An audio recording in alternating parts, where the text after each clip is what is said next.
الحمد لله رب العالمين، والصلاة والسلام على المبعوث رحمة للعالمين وعلى آله وأصحابه أجمعين، أما بعد.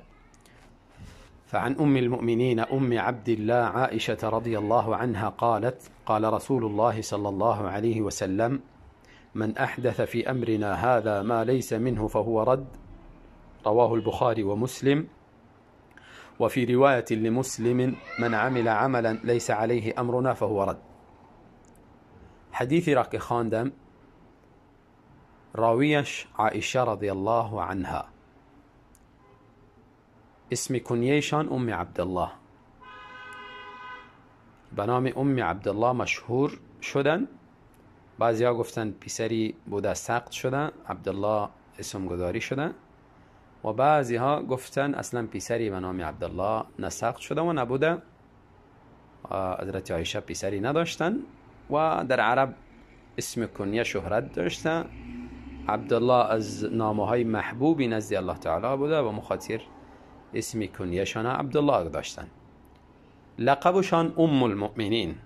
این لقبی پر افتخار و جز زنان رسول الله صلی الله علیه وسلم کسی دیگری مستحق نیست. قرآن عظیم شان میفرماد: و ازواجه امهاتهم. سوره احزاب.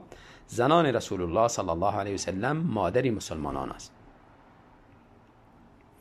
عایشه رضی الله عنها میفرماید: قال رسول الله صلی الله علیه وسلم. رسول الله صلی الله علیه وسلم فرمودند: من احدث فی امرنا. کسی احداث کند، کسی ایجاد کند، نوآوری کند، فی امرنا در دین ما، اینمی دین اسلام است، ما لیس منه، آنچه را که دی دین او وجود نداره، اساس نداره، یا این که اساس داره و در او در کیفیتی از او تغییر میارد، از نزد خود طریقه جدید ایجاد میکند، فهو رد. پس ای عملی ازی بسری ازی مردود است. رد به معنای مردود است، یعنی یه عمل قبول نیست، اسلام ایره قبول نمیکنه، نزد الله تعالی قبول نیست ای عمل. ایره رسول الله صلی الله علیه وسلم فرموده. و در روایتی مسلم به لفظ دیگری هم اضافه شده: من عمل عملا.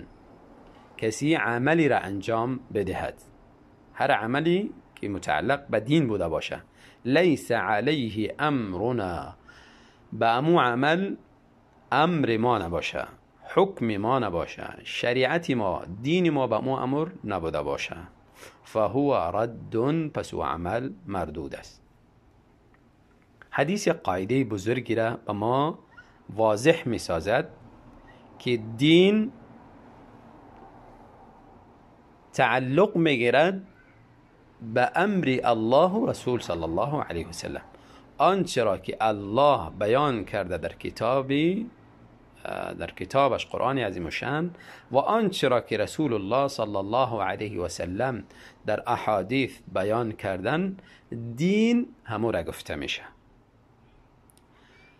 اگر بالای ازی ما چیزی دیگری را از خود بسازیم یا عمل دیگری را ایجاد کنیم که اصلا اساس نداره در دین، یا این که اساس داره در طریقه از او، در وقتی از او، در مکانی از او، در کیفیتی از او تغییرات بیاریم، پس او عمل بالای ما مردود است، هیچ قابل قبول نیست.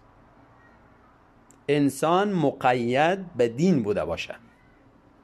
دین هر کسی را اجازه نمیدهد که از نزد خود طریقی بسازد، از نزد خود عمل بسازد، ولو که این عمل به نزد ازی عمل خیر هم بوده باشه، ولو که تلاوت قرآن عظیم الشان هم بوده باشه، ولو نماز هم بوده باشه، ولو صدقه هم بوده باشه، لکن به طریقه اگر او را انجام بده که طریقه شر به او نبوده باشه، مخالف شر، پس او عمل نزد الله تعالی قابل قبول نیست. از حدیثی را دانسته میشه که در عمل دو چیز شرط است. یکی اخلاص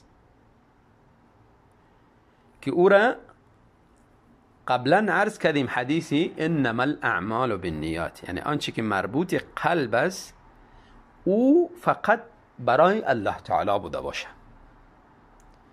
و دوم متابعت، پیروی از دین ظاهر، عمل ظاهری انسان موافق دین بوده باشه. اگر عمل ظاهری مخالف دین بوده باشه ولو که به نظر انسان عمل نیک هم بوده باشه، این عمل مردود است مطابق حدیث. مثلا مثالش شخصی میگوید که من مولود شریفه، جشن مولود شریفه برگزار میکنم و این یک خیر است، یک سنت حسنه است، ذکر رسول الله صلی الله علیه وسلم دی میشه، سیرت رسول الله صلی الله علیه وسلم بیان میشه، زندگی رسول الله صلی الله علیه وسلم به مردم بیان میشه و همچنان احادیثی از رسول الله صلی الله علیه وسلم در مجلس خوانده میشه، ذکر الله تعالی میشه، امثال از اینها استدلال میکنه. ما میگیم این عمل بالای شما مردود است. چرا؟ این عمل اساس در شرع نداره، اصلا اساسی نداره. این عمل تو به نیت اجر انجام دادی، در اصل در شریعت کدام اساسی نداره. یعنی در شریعت ما کدام دلیلی نداریم که به نام شخص رسول الله صلی الله علیه وسلم مولد گرفته شود یا جشن میلادی رسول الله صلی الله علیه وسلم برگزار شود یا خودشان انجام داده باشه یا صحابه کرام تابعین تبع تابعین این کار کرده باشند.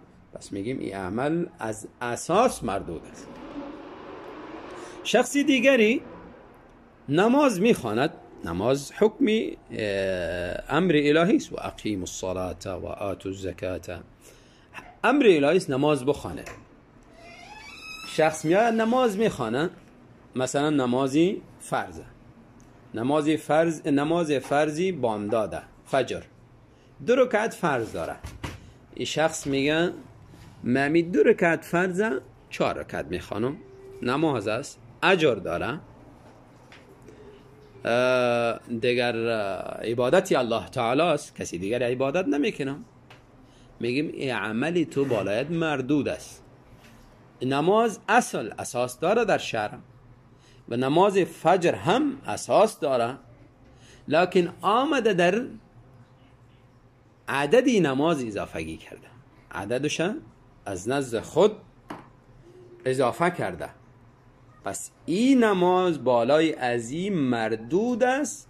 اگر قصدن کار بکنه باز کافر هم میشه، چون الله و رسول تکذیب میکنه، شریع از او را قبول نداره. فرض بالایش 2 رکعت است، این را قبول نداره، بیشتر از او اضافه میکنه، مشرع خود ساخته. شخصی دیگری مثلا می آید میگه بعد از عصر مشکلی نیست، من نفل میخوانم، هیچ مشکل نداره. و حدیث رسول الله صلی الله علیه وسلم هم براشان اگر بیان شود میگه مشکل نداره.